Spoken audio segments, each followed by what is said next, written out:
bolt action, removable stock, dual mag fed, extendable barrel, oversized sniper rifle. Consider my interest piqued. Say hello to the buzzbee Mutator. Let's get into it.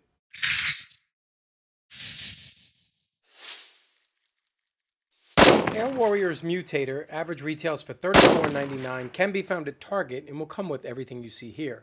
The blaster itself, a removable stock, 2 10-round magazines, and 20 darts, 10 buzzbee Precision Pro, and 10 long distance. Alright guys, let's take a look at this oversized sniper platform and go over some of its special features. The Air Warrior's Mutator is spring-powered, bolt action, and the unique feature of being dual mag fed. The blaster does feature a removable stock by simply pushing this button and swinging it out. So if you don't like how long the blaster is, you can actually remove the stock or simply hook it back in and lock it into place. Have one tactical rail up on top, so if you have one of the earlier versions of the Air Warrior's optics, you can go ahead and slap that on and it works perfectly with this platform. The grip itself is extremely comfortable and fits my hand like a glove. I actually really like this portion of it. It's super comfortable. Underneath we have the mag release button, which will actually work for both magazine ports. They do have one foregrip assembly up here in the front. Now we take a look at the barrel up front, which serves multiple functions. One, on both sides of the blaster you'll see this orange nub right here. Keep an eye on this window. This is the way you switch in between the magazines in the port. If you simply push it all the way out, you're going to notice how the green in here, which are the magazine holders, actually switch. One goes up, the other one goes down. That's how you alternate which one's going to fire through the blaster. If you want to switch back to the other one, simply push it to the rear position. In addition to that function, the barrel actually has a pop-up sight as well. So no matter what position you're in, whether it be frontward or backwards, you can actually extend the barrel out even further. As you notice, the pop-up sight engages. There is a small kind of O-ring right here, which when you have it pushed back like this, it actually forms a nice little seal, so it'll actually stay and not rattle around. But again, if you want it out, you can have it out all the way to extend the barrel, and you can have that in the furthest position with the barrel or the rear position with the barrel. Okay guys, here's where the learning curve is going to kind of jump in a little bit. To actually load the blaster, you're simply going to lift up on the bolt, pull it all the way back to the rear. This is an extremely long bolt prime. Not really sure how I feel about that quite yet. I think it's just a little bit too long in my personal opinion. Once that's open, you're going to simply take your 2 magazines and slide them into each port. Once that's done, go ahead and re-engage the bolt and you are ready to fire now. Now, when the bolt is forward, you can't switch between the magazines, okay? This is where all the learning curve is going to come in with this blaster.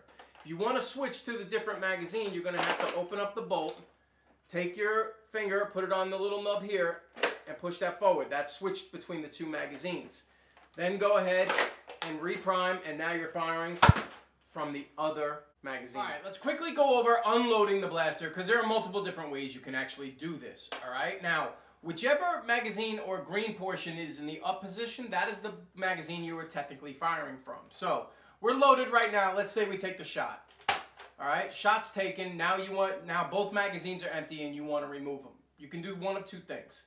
You can, one, push the button, which will actually take out the magazine of the one that's actually not being used, okay? Then you can't get the other one out though, okay? So in order to get the other one out, you're going to have to pull the bolt back to the rear position, switch to the other mag, like that. So this one's not the one being used and the other port is. Then push the button and pull the second mag out.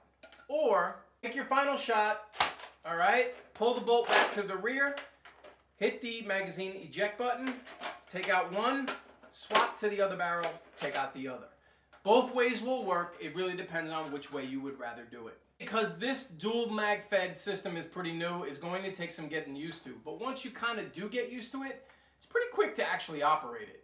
We're also going to check Nerf magazines and third-party magazines to make sure that they are compatible within this platform. One of the other cool things is if when you're loading your 2 magazines, if you want to decide right then and there which one you want to fire first, right now the blaster is set to load out of this back port, okay? But if I wanted to load out of the front port, I'll simply load this one first.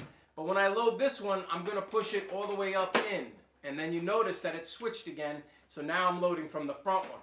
Close the bolt, and away we go. Okay, it actually fired no problem from the third-party magazine, but now we want to test out the regular Nerf magazine, so let's go ahead and switch between the two. Then, pull the bolt back to the rear, reach up to the scope, push it out. That engages the Nerf mag.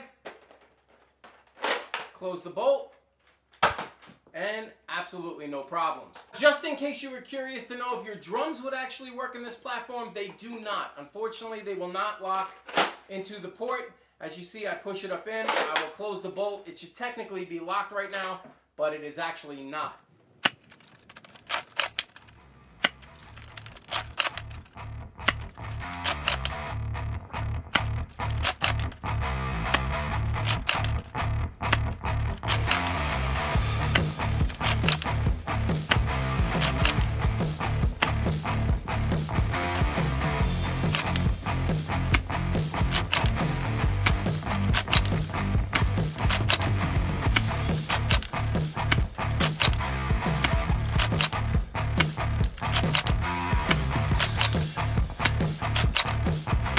Bolt action to actually prime the blaster is an extremely long prime, but the buzzbee Precision Pro is firing from max effective range, easily 50 to 55 feet, very nice, accurate, right down the center of the driveway. Max range with the long distance buzzbee darts, those things are all over the place, but the ranges were actually pretty good. We were looking at about 68 for those two and this one.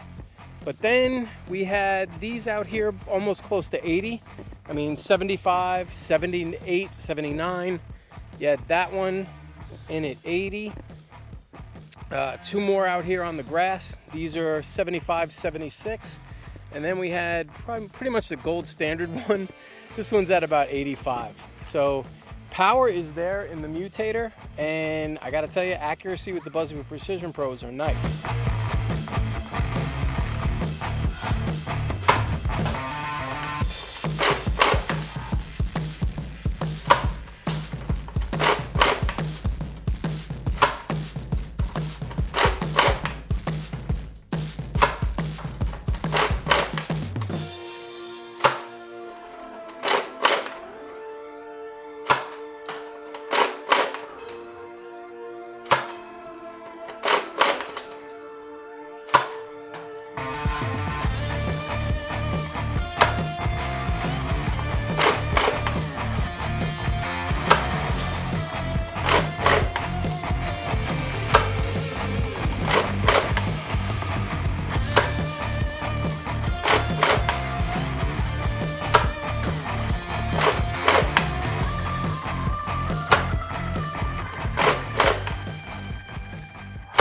Guys, we finished putting the Mutator through its paces, and now it's time to give you my overall opinion.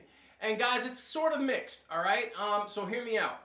One, I love the grip. It's super comfortable, and where your hand placement is, it feels just perfect, to be honest with you. Two, the removable stock is a nice feature, and now I kind of know why they added it.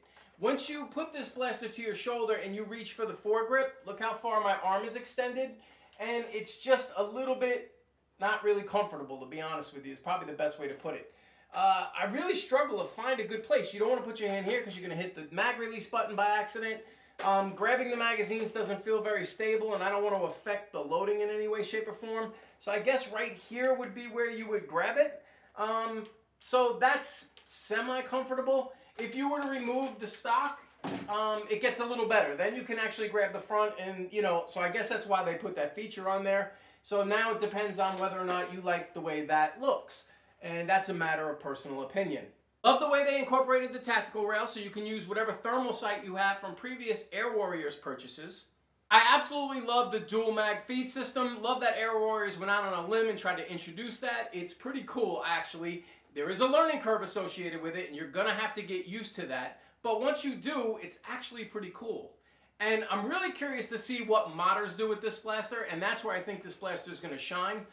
I particularly do not do a lot of advanced mods. So when it comes to the absolute capabilities of this blaster and where really talented modders can take it, the dual mags, and I am assuming there is a lot of room in this shell, I think they're going to have a lot of fun with it with spring upgrades and stuff, and I think the performance boosts that people are going to get from this are going to be phenomenal. My friends, I'm not really crazy about how far you actually have to prime the blaster in order to fire. I kind of wish they would have maybe went to about here. Instead, they went all the way back here, and it's just, it feels cumbersome because of the size of the blaster between each shot.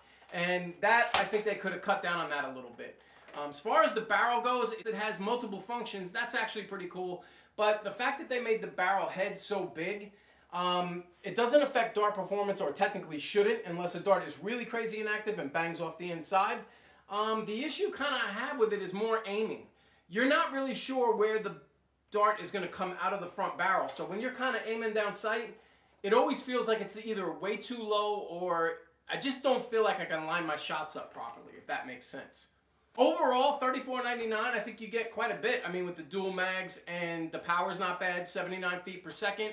Although each shot was kind of registering at different speeds. You had some that were on the top end, some that were below average, and then some that were right in the middle. So overall, it's a pretty cool platform. I didn't have any jams or malfunctions in the blaster.